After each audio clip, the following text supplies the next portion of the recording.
Alright, what's going on guys? Hope you're all doing well. So look, for today's video, I wanted to talk about two very important things that might change the Jurassic Park franchise in some pretty serious ways. The first involves Universal getting split from Comcast, which has led to a statement from them saying that they are going to start working on a lot more video game projects internally. And the second is a rumor that I personally would not like to happen, and that would be that after this whole split takes place, companies like Netflix could swoop in and pick up the studio. Jurassic World is kind of at the forefront of this entire conversation, and look guys, we have a ton of stuff to talk about.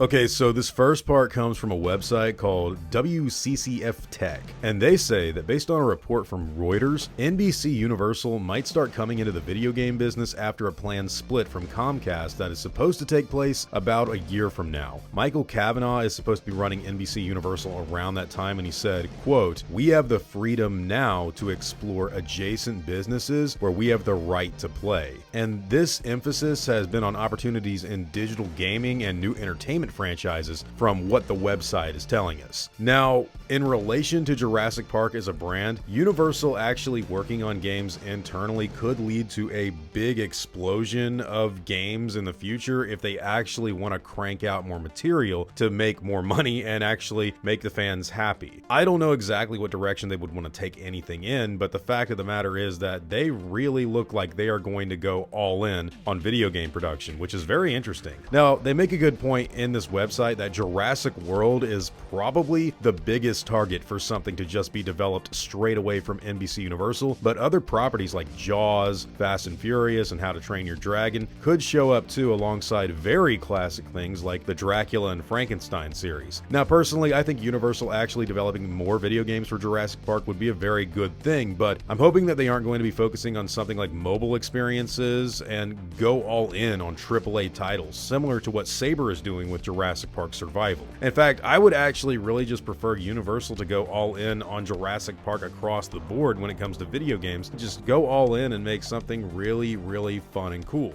And look, that's mainly because bigger titles like this, like Jurassic Park Survival, can actually help bring Jurassic Park into a much more grand status like it used to be in. You know, if you could take a concept like a Jurassic World first-person exploration game with an open world setting on one of the islands either before or after the fall of the 2015 park, I mean, that alone sounds like it would open up a ton of opportunities to generate attention and buzz to the brand. Cross-promotion with other content Universal creates in-house would also be a novel idea. You know, there was a really big marketing campaign with cross-promotion in the mid-90s for something called Shadows of the Empire. It had a next-generation game on the Nintendo 64, a tie-in novel, a comic book series, and a toy line, and people have never forgotten about that little piece of history that grew up with it. So doing something similar for Jurassic Park does sound like it would be really cool. I mean, you come home, you got your Jurassic Park comic books or toys. If you're older, you're reading the book, and then you've got like this gigantic game that you can dive into and have a lot of fun with. If you think of something like that for Jurassic Park, and I think you really could do a lot. Maybe even do a live action series for the tie-in to a AAA game, or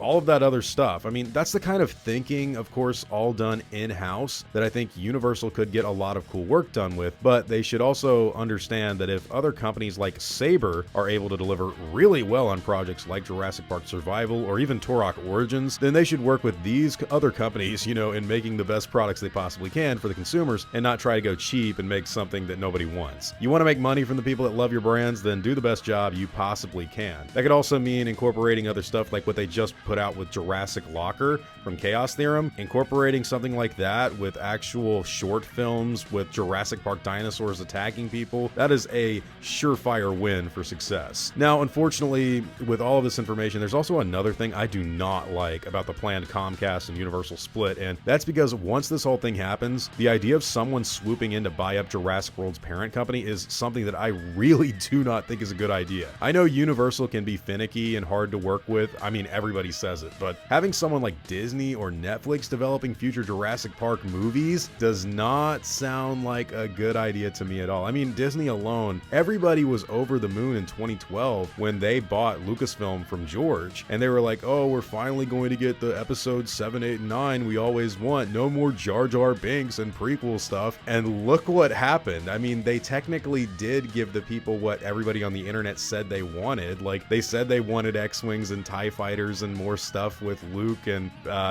look what happened, man. So, I mean, the thing about the Jurassic Park franchise is that it's made some mistakes before in the past, but fans generally do want to see extremely good content from this brand no matter what. Comparing this to several other modern IPs, I personally think Jurassic Park has a way better ability to just not only make another billion-dollar movie, but actually bounce back and reacquire the prestige it formerly had. People need to remember that there was a point in time where Jurassic World was the third biggest movie ever made because everybody went out to see it. It was right behind Avatar and Titanic, and Jurassic Park was the biggest ever movie made, like, before Titanic. And you've got a lot of the critics, I mean, I'm one of them. I'm someone that does not like a lot of the decisions made in the later Jurassic World movies, but I also didn't like a lot of the decisions made in Jurassic Park 3. I love the Lost World Jurassic Park, but when people come out and say, like, Jurassic Park 1 and 2 have some problems, I'm not gonna lie. I'm like, yeah, it's a movie. And whenever you get someone that's more of like a curmudgeon-y like type of this is bad, therefore cancel everything and kill it, I'm like, nah, that's not what working hard would be. Working hard would be to actually like fix a problem and not to ignore it and scrap it and start over. The only question I have for this whole thing is, how does the brand present itself in 2027 and the rest of the late 2020s and beyond? Should it go in more of a direction that is family friendly and try to follow modern trends, or should it embrace its Michael Crichton roots and go for something much more mature and ultimately satisfying to its core audience without being a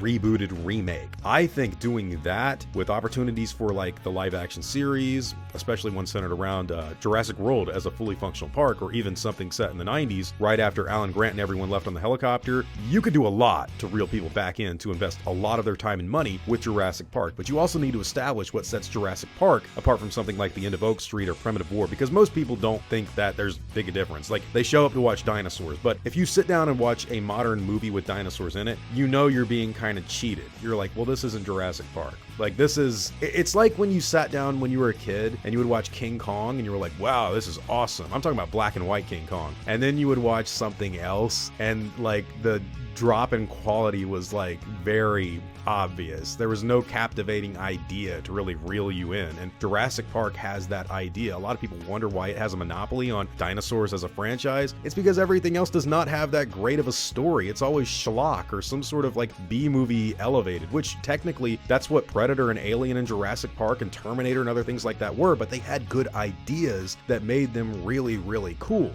Honestly, if you want my opinion, make a first-person Jurassic Park game that's reminiscent of the older Super Nintendo, Sega Genesis, or PlayStation titles. Make a movie that is loved by audiences, critics, and the box office. I know it's easier said than done, but try to do something massive with your Universal theme parks, and then build out that world with supportive experiences, whether it be books, comics, websites, animated series, the Horror Night stuff they do at Universal around October. Just go all in a direction that is not controversial and silly. I mean, the days of doing things like that are over with these movies, and Jurassic Park needs to be Jurassic Park. Case closed, that's shut, the end. Now, personally, the sequel to Jurassic World Rebirth is something I'm really interested in seeing how it develops from this, because it could be affected by this if someone steps in after 2027 goes, when Comcast splits with Universal and they're like, whoa here guys, we're going in this direction now. And maybe even something we haven't heard about that's currently in development could have the same kind of thing happen to it. Imagine if they're working on a live action series right now and this split happens and they're like, nope, that's dead, we're doing another animated series on Netflix. Like, that would suck. But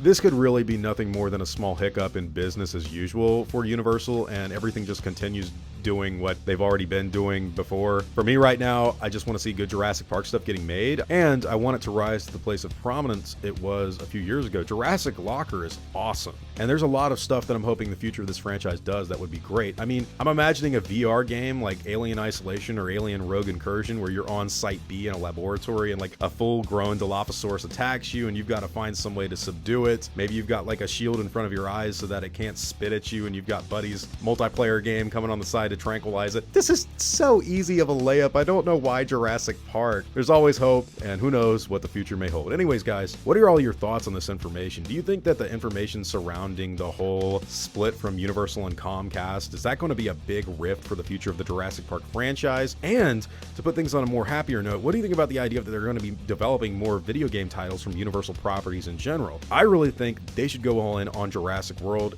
That is something that just makes the most sense to me logically. But hey, whatever your own thoughts and opinions happen to be on the subject matter, I'd love to hear all about them in the comments down below.